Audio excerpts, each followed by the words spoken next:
Welcome everyone to The Deep Dive. Today, we're setting off on a really extraordinary journey. We're heading into a world that feels, well, unsettlingly familiar in some ways, but also terrifyingly alien. I'm talking about the unique post-apocalyptic universe of Fallout. If you've ever sort of wondered what happens when you take that bright, almost, gleeful optimism of 1950s America, mix it with that deep-seated Cold War paranoia, and then just twist it, exaggerate it, and let it get consumed by its own anxieties, well, you're definitely in the right place. Yeah. It's a world where, atomic-powered cars gleam with chrome. Friendly neighborhood robots might serve your coffee. But that threat of nuclear annihilation, it's not just some distant fear. It's an eventual brutal reality. Right. And what comes out of that fire, it's this sprawling, tragic, often darkly funny saga. Centuries of devastation, desperate survival, and then this slow, really painful process of rebirth. That's a great way to put it. So our mission today, and this is really custom tailored for you, our listener, is to navigate this incredibly complex history. It's often contradictory, deeply impactful stuff. We're here to give you a real shortcut, a way to get properly informed about a universe that's captivated millions. And our source material for this deep dive is pretty comprehensive. We've got a meticulous, definitive chronology pulled together from, well, pretty much every corner of the Fallout canon. We're talking the mainline video games, obviously, the big Amazon Prime TV series, graphic novels, webcomics, all the official lore. It's all been distilled right here for you. Right. And at its heart, I think what we're really going to uncover today is how the Fallout franchise explores. Well, it's this profound, unflinching look at humanity's resilience, just incredible resilience against unimaginable destruction. Yeah. But also its persistent capacity for, both unspeakable evil and profound, selfless good. It's a whole spectrum. And it's all sort of underscored by that single immutable truth, that haunting phrase you hear echoing through the wasteland. War. War never changes. Telling. It really is. And to truly get a handle on this sprawling history, we first need to understand how we figure out what's fact within this universe, how the canon works. So we'll be sticking to a pretty clear hierarchy. Primary canon, that's the main games, the show, then secondary or semi-canon, and finally non-canon or apocrypha. Okay, good to clarify. Yeah.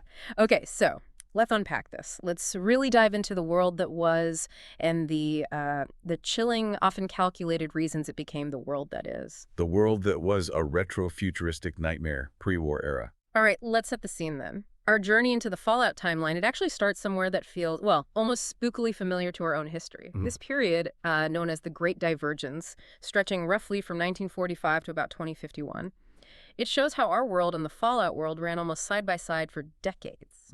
Parallel paths. Exactly. Both shared that huge pivotal moment, the first atomic bomb test in 1945. A massive turning point in both realities. It's a shared starting line, but then something shifted. Something fundamentally, almost subtly different happened.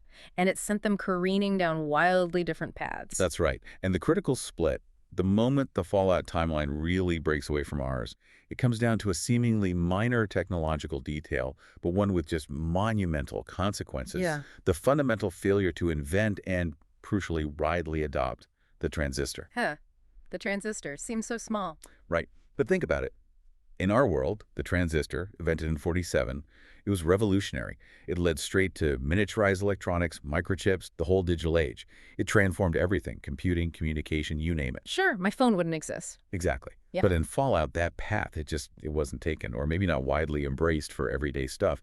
Instead, American ingenuity, fueled by all that Cold War fear and this boundless faith in the atom, just doubled down on what they already had. So intense focus on developing atomic power, refining it, and paradoxically, sticking with robust but really bulky vacuum tube technology. Wow. So no microchips, just bigger tubes. Pretty much. And that had this huge ripple effect. It shaped almost every part of society. Computers. They stayed enormous room-sized things, needing massive cooling. Robotics advanced, yeah, but powered by these heavy, often inefficient little fission batteries and atomic energy. It became this ubiquitous, almost magic bullet for everything, powering cities, factories, even the family car. Those classic atomic cars. Exactly. And what's really fascinating here, and maybe an aha moment for you, the listener, is how this specific technological road led to this profound cultural stagnation. How so? Well, the aesthetics, that vibrant 1950s look, the optimistic architecture, that whole distinct social vibe, it wasn't just a phase. It got preserved, exaggerated, exaggerated, almost frozen in amber, lasting right into the 21st century. So the 50s never really ended. In a way, yeah. You end up in this futuristic world that looks like it stepped out of a mid-century magazine ad, a perpetual World's Fair vibe. Now, Cold War paranoia stayed incredibly high, anti-communism was everywhere, but interestingly, there were some surprising social shifts, too. Like what? Well, it seems like systemic racism and sexism, at least in official government and corporate structures, were largely overcome. So you actually get a surprisingly diverse pre-war society, visually, much more than the 1950s aesthetic might suggest, Yeah. at least on paper. Interesting contrast. Retro future, but maybe more progressive underneath. Sort of, yeah. A strange mix. And this cultural stasis, this unique tech path, it shaped everything, even how the country was run, right? You mentioned governance. Absolutely. And that ties into a major political shakeup that's crucial for understanding the later power dynamics. In 1969, supposedly to, consolidate federal power and streamline defense against those ever-present communist threats, the U.S. government actually reorganized the traditional 50 states into just 13 massive commonwealths. 13. Wow. Yeah. So imagine places like Massachusetts becoming the Commonwealth of Massachusetts, or the whole Midwest grouped into a Midwest Commonwealth. It massively centralized power, redrew the internal map completely. That's a huge change. It makes you think, doesn't it? Wow. What if our world took a different turn after World War II, technologically and politically? Exactly. And that's precisely what happened in Fallout. It created this future that, on the surface, looks like this charming vintage dream. But underneath, it hides this terrifying truth about where that kind of singular technological and cultural vision can lead when it's not balanced by, well, other forms of progress. Right. So as this atomic-powered retro future marched on, a new, much darker power structure started taking shape. This is the rise of megacorporations and the shadow government period, roughly 2030 to 2076. Yeah, that's the time frame. And it wasn't just the elected government calling the shots anymore. Not really. Instead, you had this handful of incredibly advanced but profoundly, morally bankrupt megacorporations. And they were working closely, hand in glove, with this clandestine deep state, a shadow government. They became the true rulers of pre-war America, operating behind the scenes. Profit and power just completely trumped any ethical concerns. So who were these major players, the ones really pulling the strings? Right. Understanding them is key to understanding why the apocalypse even happened. Let's start with the big one. Vault-Tec Corporation. Ah, Vault-Tec, the friendly faces of the apocalypse. Exactly. On the surface, they were the saviors, right? They launched Project Safe House in 2054, contracted by the government to build 122 underground fallout shelters. Vaults, each supposedly designed for 1,000 people. That was the public story, the benevolent shield against the bomb. But that wasn't the real story. Not even close. It was a cruel, elaborate, deeply cynical lie. The real purpose was something called the Societal Preservation Program. And get this, only 17 of those 122 vaults were actual control vaults, designed to work as advertised. Only 17 out of 122. 17. The rest. They were specifically designed, meticulously engineered to subject their inhabitants to these bizarre, often horrific, controlled experiments. Like what kind of experiments? Oh, you name it. Extreme social isolation, psychological manipulation, controlled radiation exposure, experimental viruses, all designed to gather data. Data for the architects of the post-war world. The very people planning to emerge and rebuild society in their own image. It wasn't about saving humanity. It was about studying it under duress, like lab rats. That's horrifying. Can you give some examples? I know some are pretty infamous. Oh, yeah. And this is where you really see the depth of the malice, but also that dark humor Fallout is known for. Take Vault 11 in the Mojave. Inhabitants were told they had to sacrifice one person each year or everyone would die. It was a total lie just to test obedience and moral compromise. Jeez. Or Vault 12 in Bakersfield. The door was designed not to seal properly. Why? To study the effects of low-level radiation. Those inhabitants, they became the first ghouls of Necropolis. Vault 13, that was one of the control vaults, meant to stay sealed for 200 years just to study long-term isolation.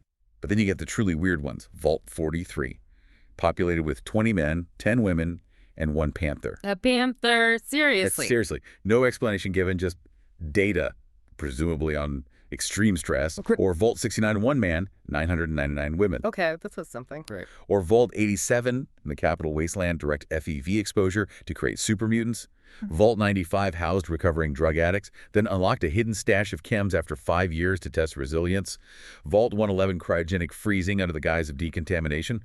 Vault 114 advertised luxury to Boston's elite, then stuck them in cramped squalor under an incompetent overseer. It just goes on and on. It's systemic, calculated cruelty disguised as safety. It's like they were playing God in the most twisted way possible. Were there other big corporate players involved in this shadow structure? Oh, absolutely.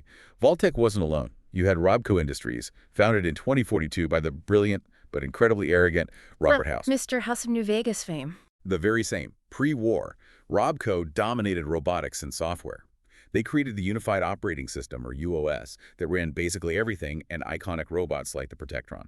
And crucially, the Pip-Boy, that wrist-mounted computer which they licensed to Vault-Tec for use in the vaults. Gotcha. And West-Tec, they sound ominous. They were. West-Tec Research Center, founded 2002, a major military contractor, always pushing the envelope on bioweapons. In 2053, they actually created the Panimmunity Virion, PIV, meant to cure the new plague that was sweeping the U.S. So a cure. That sounds good. It started that way, but the military saw potential. They co-opted it, twisted PIV into the forced evolutionary virus FEV, basically a super mutagen. The goal: create super soldiers. That's where super mutants originally came from. So Vault-Tec doing social experiments, Robco building the tech, West-Tec making mutagens. Who was coordinating all this? Was there someone at the top? Yes, the ultimate power behind it all, the Enclave. The Enclave. I've heard that name whispered. They weren't a public entity. Think of them as a secret society, a cabal made up of the absolute highest-ranking U.S. political, military, and corporate elite. They pulled the strings from the shadows, manipulated policy, orchestrated Project Safehouse as their giant lab, and planned to ride out the war on a heavily fortified offshore oil rig. And their goal, after the bombs? Pure and simple. Cleanse the world, allow the nukes to wipe out their enemies and anyone they deemed genetically impure, basically everyone left in the wasteland. Then they'd emerge from their sanctuary to reclaim a purified America, rebuilding it entirely in their own image. Eugenicists with apocalypse bunkers. That is chilling. But there's one more piece, isn't there? The final, most damning revelation. Yes. The final horrifying piece of the pre-war puzzle, uncovered decades later. In 2077, literally hours before the bombs fell, top executives from Vault-Tec, Robco, and others were overheard on a recording, discussing their ultimate business plan. Which was? They weren't just preparing for the Great War. They actively conspired to start it. They started the war. Why? To guarantee the success of their products, the vaults, and to eliminate all global competition in one swift, fiery stroke. It would allow them to emerge as the undisputed masters of a new captive world order. It completely reframes the apocalypse, not a tragic accident, but the ultimate act of calculated corporate malice. Wow. So Project Safehouse wasn't just a twisted experiment. Exactly. It was, from the very start, a horrifyingly long-term data collection project, orchestrated by this hidden cabal. And it forces you to ask, doesn't it, who really profits from disaster, and what lines are they willing to cross? This wasn't just contingency planning, it was engineering the catastrophe itself, for profit and power. Okay, so we have this deeply corrupt system hiding beneath the retrofuturistic gloss. How did we get from that to actual global annihilation? Let's talk about the slow burn, the resource wars, and the Sino-American conflict, from 2052 to 2077. Right. That atom punk dream, all the chrome and atomic power, it was built on a finite foundation. By the mid-21st century, the resources started running out. The bill came due. Yep. And the resource wars.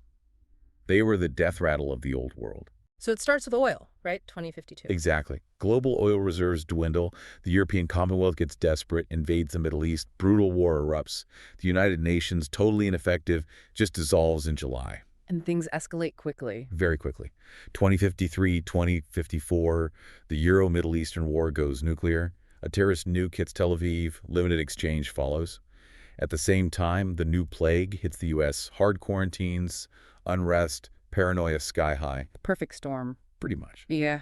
By 2060, the oil age is officially over. Middle East fields are dry. The European Commonwealth collapses into warring states, fighting over scraps. But the focus shifts. To the Pacific, 2066. China, facing its own energy collapse, invades Alaska, the last big oil reserve on Earth. That sparks the Sino-American War, a fight for the last drops. And this is where power armor comes in. Yes. 2067, the U.S. deploys the first generation, the T-45 power armor, to Anchorage.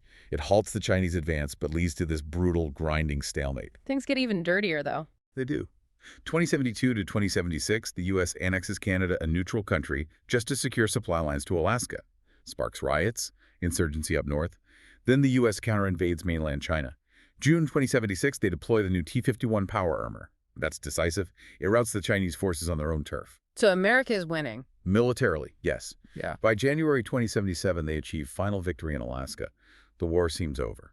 But both superpowers are completely gutted. They're on the verge of total economic and social collapse. The resource wars weren't just a prelude. They showed how even without the bombs, humanity's greed and paranoia were already leading to ruin. It really sets the stage. The seeds were sown long before the missiles flew. Not one single act, but this slow systemic failure. Precisely. And then the end. Swift, total, the Great War, Clear. October 23, 2077. The day the world learned 2 hours and civilization was just gone. Yeah, and the exact sequence of that day. Still murky. Fog of war, propaganda, lies. The standard story, the one most wastelanders know, is mutually assured destruction. 9:13 a.m. Eastern, IONDS detects 4 missile launches. Yeah. Minutes later, NORAD confirms. U.S. goes to DEFCON 1. Highest alert. Highest alert. 9:26 a.m., the president orders a full retaliatory strike.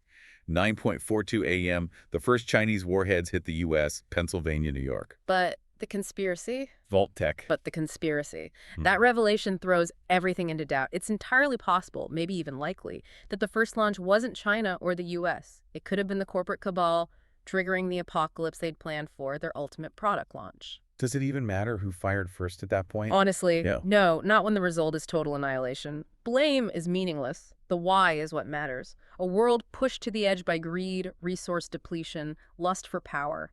It culminates in self-destruction. The Great War wasn't an accident. It was an inevitability. Engineered, perhaps. So the sirens wail. People dismiss them as drills. Yeah, tragically common. The vault doors slam shut, sealing fates. The Enclave leadership bolts for their oil rig sanctuary. And then, for 2 hours, the sky just burns. Nuclear powers unleash everything. And the planet itself changes, fundamentally. The bombardment shifts tectonic plates, creates new mountains, boils away coastlines, and crucially, bombs hitting Mariposa military base breach containment. FEV gets released into the irradiated atmosphere. Setting the stage for mutation? Exactly. Global mutation. When the fires died down, the old world was just gone, replaced by a radioactive wasteland under a black sky. It really drives home that point, doesn't it? Connecting it back, who fired first is irrelevant. The destruction was baked in decades earlier by unchecked power, making the war inevitable. It really was. It's a chilling thought experiment for us, too. What does that say about the lengths power will go to? But our own world. Well, it's a sobering thought. The early wasteland, forging a new dark age, 2077, 2196. Okay, so the bombs fell, the old world is ash, but humanity, it survives stubbornly. And in the immediate chaos, new societies started forming, while others rose only to be tragically crushed by new horrors. This is the early wasteland. Right, and one of the first and maybe most enduring powers to emerge was the Brotherhood of Steel. Their origin story is tied directly to those final pre-war days. At Mariposa military base. Exactly. October 2077, weeks before the bombs. A U.S. Army unit under Captain Roger Maxson is providing security for West Tech scientists there. October 10th, Maxson discovers the horrific truth they're using military prisoners for FEV tests. The Super Soldier Project. The very same. Morale craters. The base commander commits suicide. Maxson, disgusted, declares his unit is seceding from the U.S. Army on October 20th. Gets no response. Command is already collapsing. And then the bombs fall. 3 days later, Mariposa is miraculously spared a direct hit. Maxson executes the lead scientists for their crimes. Then, in November, he leads his soldiers and their families on this grueling exodus across the irradiated desert to the Lost Hills government fallout shelter. And that's where the Brotherhood is founded. That's where it's founded. A quasi-monastic military order. Dedicated to preserving technology, yes, but crucially, to preventing humanity from making the same mistakes again. Technology as a dangerous weapon that needs careful stewardship. While they're forming out west, something very different and much sadder is happening back east in Appalachia, right? A real year zero situation between 2077 and 2096. Yeah, Appalachia's story in this early period is incredibly tragic. Several survivor groups actually emerged initially trying to rebuild. You had the responders, former firefighters, police, medics helping survivors out of places like Morgantown and Charleston. Noble effort. Absolutely. Then the Free States, pre-war survivalists, anti-government types, emerged from their private bunkers, setting up an independent society around Harper's Ferry. and even an Appalachian Brotherhood of Steel chapter. Really? How did they get there? An Army Ranger unit led by Lieutenant Elizabeth Taggarty, which is actually a friend of Roger Maxon's. They were training in Appalachia when the bombs fell, heard Maxon's broadcast via satellite, and reformed as an official Boggeres chapter at Fort Defiance. So multiple groups trying to rebuild.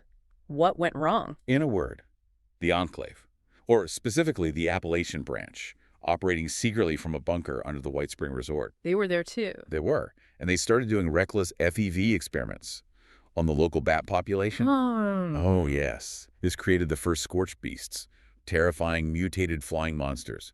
And worse, they became carriers for the scorched plague, a virulent disease that created this aggressive hive mind, turning victims into these crystalline husks called the scorched. A biological plague wiping everyone out. Pretty much. Between 2082 and 2096, the scorched plague just swept across Appalachia.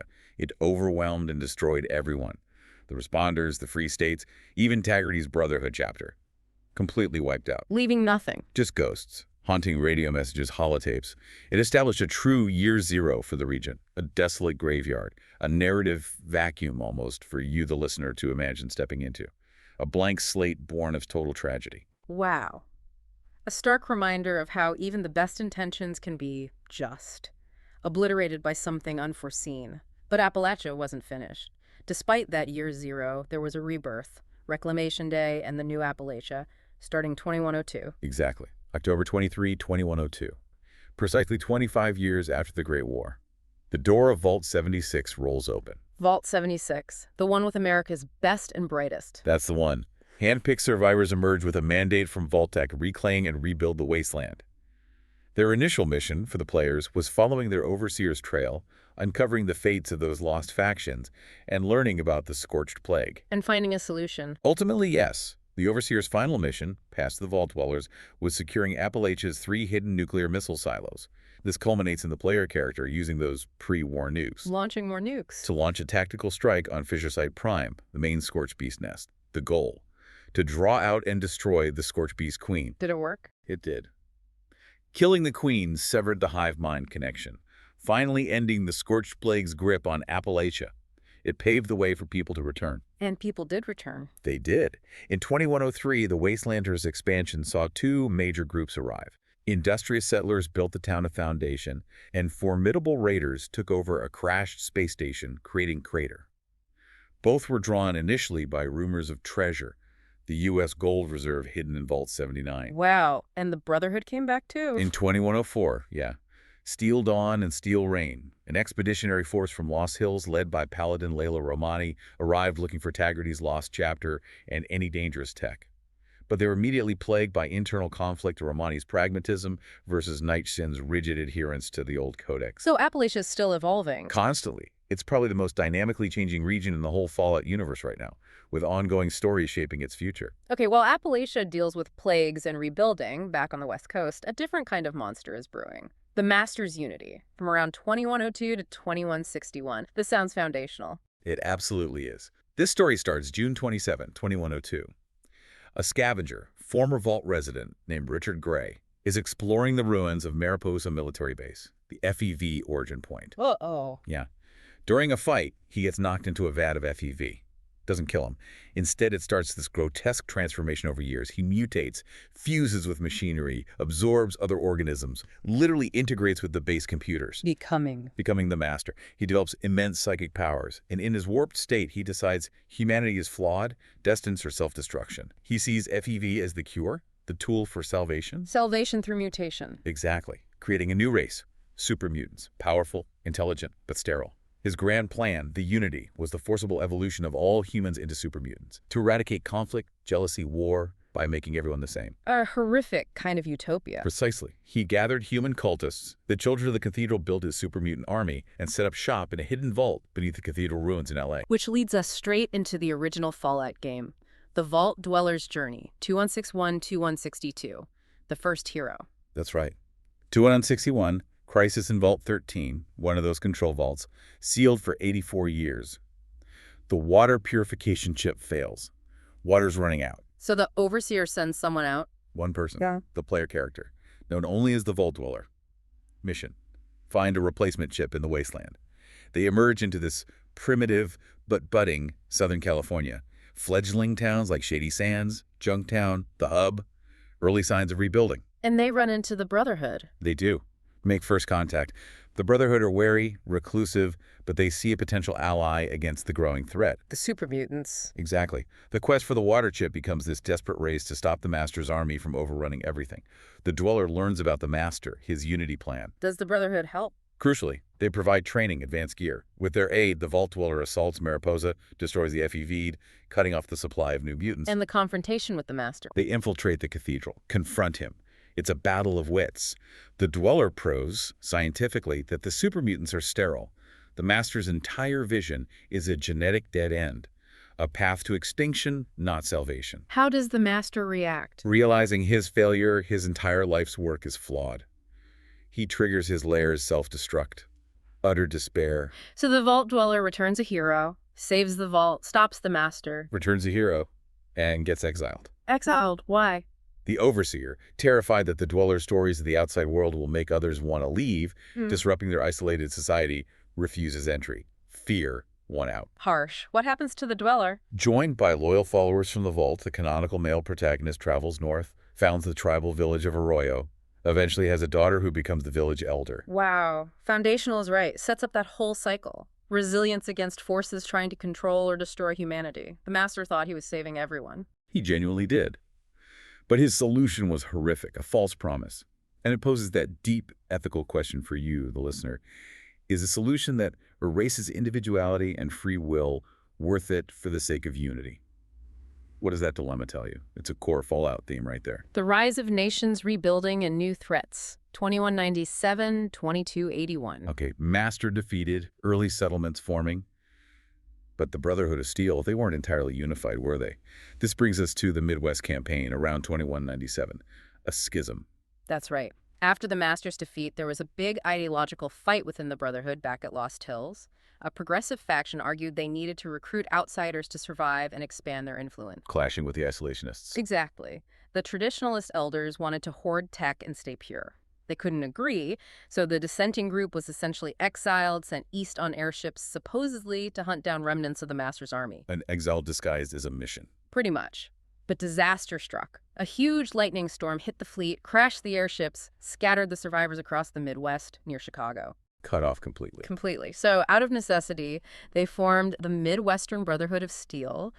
They had to abandon strict isolationism. They started actively recruiting from local tribes, adapting. They ended up fighting a big war against a robot army controlled by a rogue AI called the Calculator in Vault Zero. Is all of that story strictly canon Fallout tactics? The specific details of tactics are generally considered semi-canon, some inconsistencies, but the existence of this independent, more pragmatic Midwestern chapter, that's confirmed. They established a significant different kind of Brotherhood presence out there. So it shows how factions adapt and change regionally. What starts as exile becomes something new and powerful. Exactly. Evolution through adversity. Right. Fast forward 80 years from the Vault Dweller, 2241. The Wasteland has changed again. Time for Fallout 2, the Chosen One and the Enclave's return, the old world striking back. With a vengeance. We're back in Arroyo, the village founded by the exiled Vault Dweller. Now they're facing a crisis, a long drought, sickness, threatening to wipe them out. Déjà vu. A bit, yeah. What? The original Vault Dweller's daughter sends her child, the protagonist known as the Chosen One, on a sacred quest. Find Vault 13, retrieve a Garden of Eden creation kit, a GECK. A terraforming device to save Arroyo. Exactly. Make the wasteland bloom. But the California the Chosen One finds, it's much more developed than what their grandparents saw. Shady Sands has grown into the capital of the new California Republic, the NCR, a sprawling democratic federation of 5 states. Army, laws, big ambitions, but also bureaucracy and overreach. Wow, Shady Sands became a nation. What else was out there? You had places like Vault City Advanced Tech, but super xenophobic, and New Reno, crime-ridden, vice-filled, full of competing families, a much more complex world. But the quest takes a dark turn. A very dark turn. The Chosen One gets the GECK, returns to Arroyo, and finds it empty. Everyone's gone. Enslaved. By who? Not mutants this time. No, by the Enclave, the same secret government cabal from the oil rig. They're back. They survived. What's their plan now? Led by President Dick Richardson, their plan is pure genocide. Release a modified airborne FEV strain designed to kill anyone with even a trace of mutation. which, after a century of background radiation, means basically every human on the mainland. Only the pure Enclave on their rig would survive. Leave the continent empty for them to reclaim. That's beyond chilling. It's a huge thematic shift, isn't it? The main threat isn't a wasteland monster anymore, like the Master. It's a direct remnant of the corrupt pre-war world. The Enclave embodies the very ideology that caused the Great War in the first place. So the Chosen One has to stop them. Has to.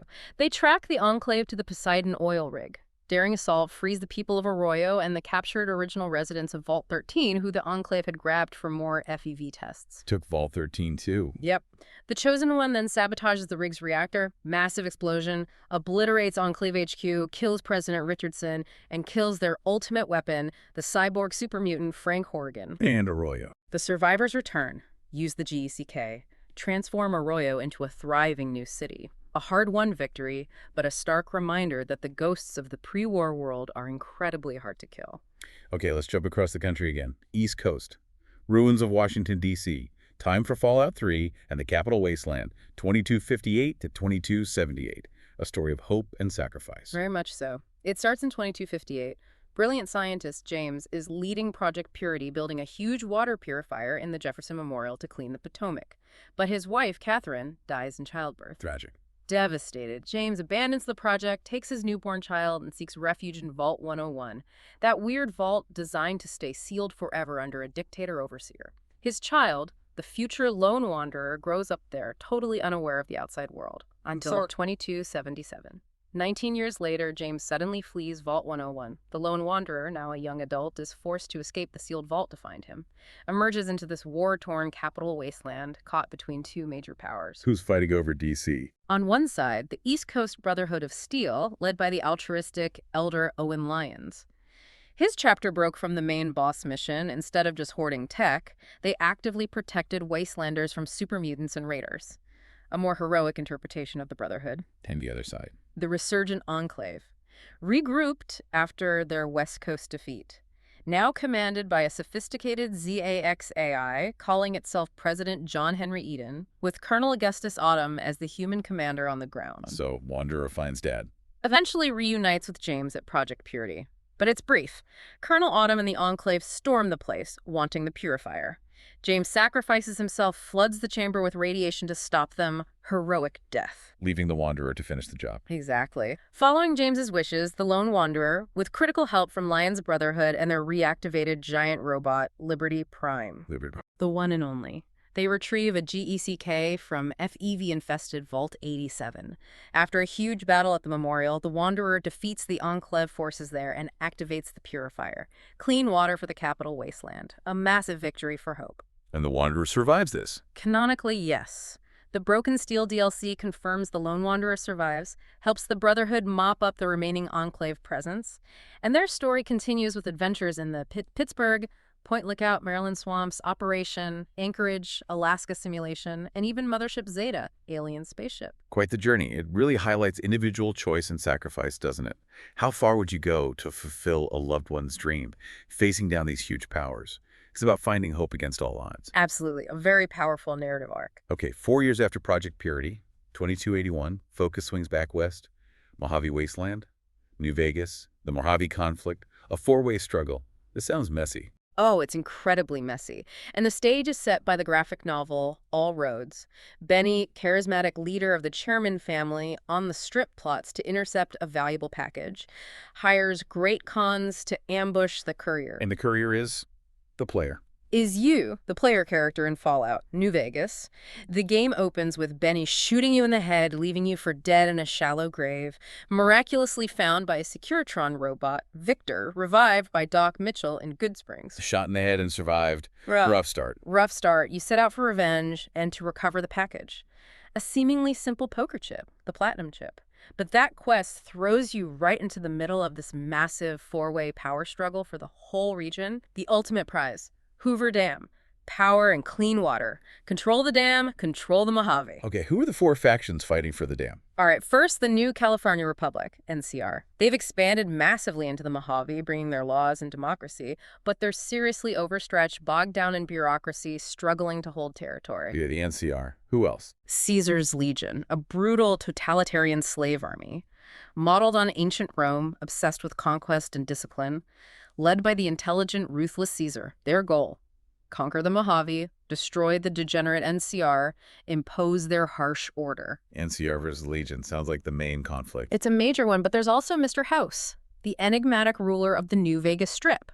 Pre-war Robco founder Robert House predicted the bombs, saved Vegas, kept himself alive on life support in the Lucky 38 casino. His goal: an independent, autocratic New Vegas run by him and protected by his Securitron army. So NCR, Legion, House. Who's the fourth? You. An independent New Vegas. You discover Benny's plan was to use the Platinum chip to upgrade the Securitrons and take over Vegas himself. This path lets you eliminate the other factions and claim the Mojave, using a reprogrammed Securitron AI called Yes Man to help you run things. Lots of choices, and the DLCs tie into this. Deeply. Dead Money, Honest Hearts, Old World Blues, Lonesome Road. They reveal the courier's own backstory. Turns out, you unknowingly delivered a package years ago that triggered nukes, creating the Desolate Divide. Puts you in conflict with Ulysses, the original courier for the Platinum chip job.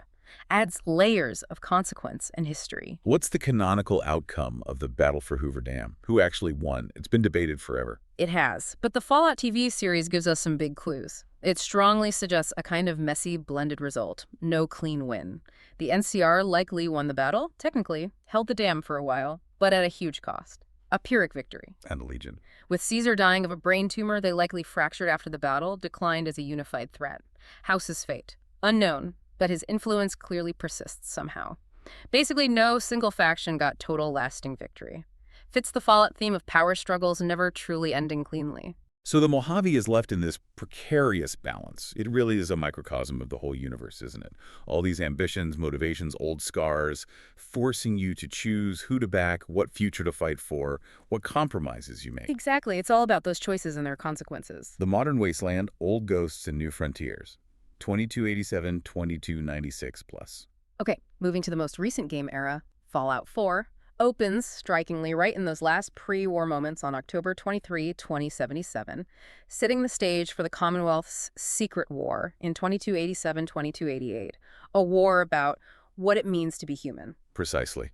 The player character Nate, a veteran, or Nora, a lawyer, rushes with their family to Vault 111 as the bombs fall. They're tricked into cryogenic pods, supposedly for decontamination. The Vault 111 experiment. Right. Briefly woken in 2227. Witness your spouse murdered, your infant son Sean kidnapped by mysterious figures, then you're frozen again. Horrifying. Truly. You finally wake up for good in 2287.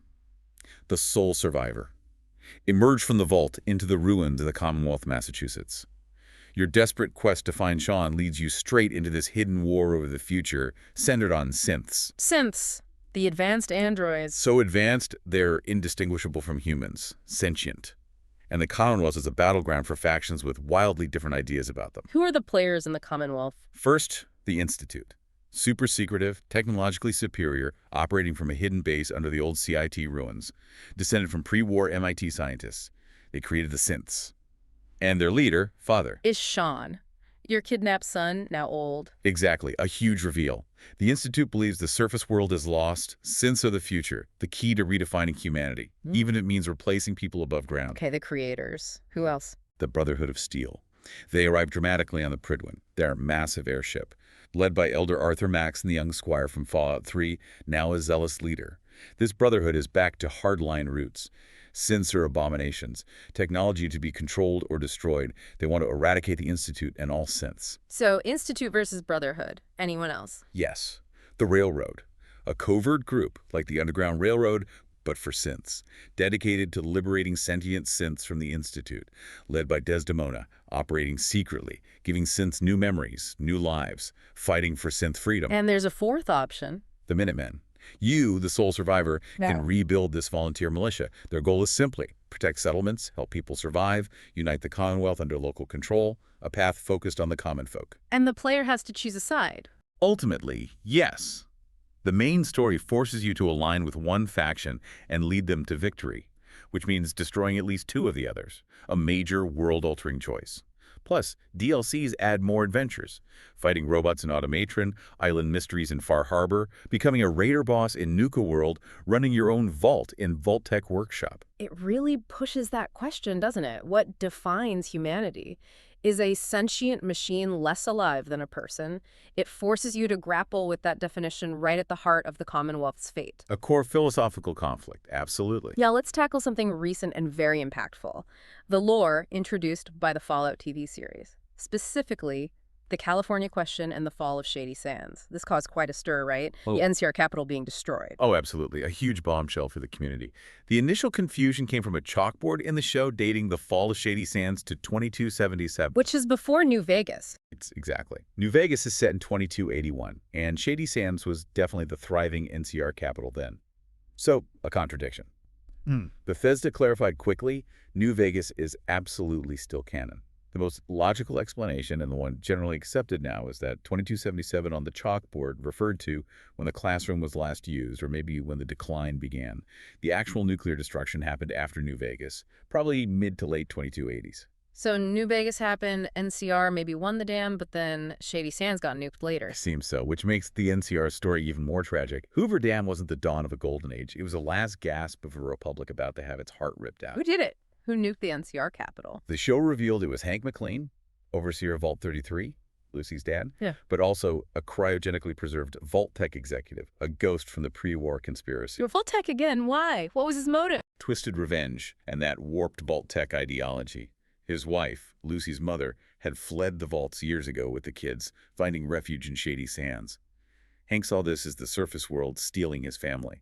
So in his mind, he was saving them by detonating a nuke in the city, destroying the degeneracy that took them. That's insane. And that destroyed the NCR. Decapitated it. Losing their capital, their leadership, it sent the NCR into terminal decline. Explains why they're so fractured, almost gone, by 2296 in the show. It powerfully shows how pre-war sins, those old conspiracies, just keep echoing, destroying even the best attempts to rebuild.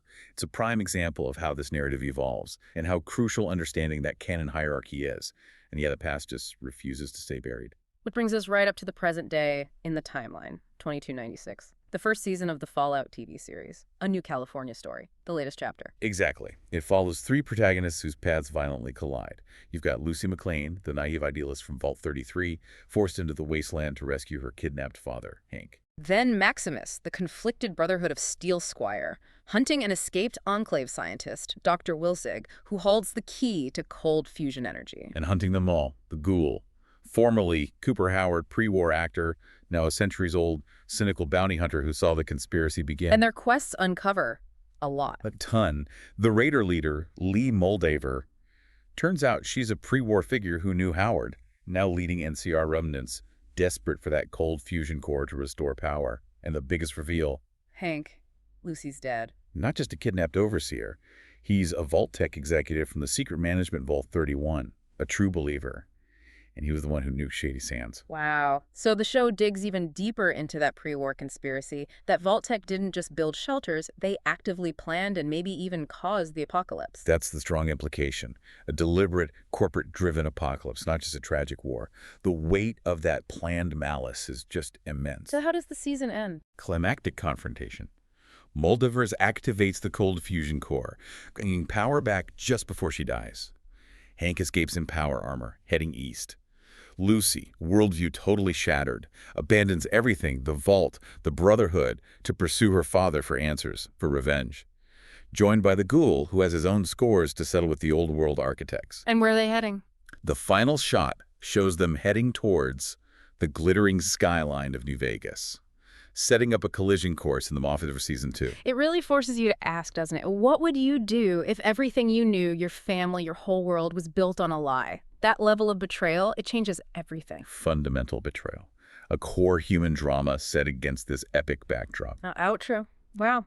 There you have it. Our deep dive into the Fallout timeline, it really lays bare this grand cyclical story, doesn't it? Perpetual conflict, destruction, humanity's stubborn, painful attempts to rebuild. And those constant ideological battles playing out over centuries. Past versus future, control versus freedom, destruction versus creation. It's all in there. And through it all, you just keep coming back to that one grim truth. War. War never changes. New societies rise, they forge identities, they try to build something better, only to be threatened again by old ghosts, pre-war ideologies, or new horrors they create themselves. It's a relentless cycle. So where does that leave the universe now? Well, Appalachia is still evolving, an open question thanks to the Vault 76 dwellers. The Commonwealth is forever shaped by the sole survivor's choices. And the Mojave, it's a powder keg, NCR weakened, Legion fractured, House's status unclear. And now Lucy and the Ghoul are heading right for it, chasing Hank and the secrets of the past towards New Vegas. So as Lucy and the Ghoul chase those sins towards New Vegas, the final question really is for you, our listener. If you were dropped into the Fallout world, knowing everything we've discussed, the conspiracies, the cycles of violence, what would you do? Would you try to build something different, try to break that cycle? Or would survival just be enough? A tough question. It is. Keep those questions swirling, mull it over, and join us next time for another deep dive into these fascinating, complex worlds we explore.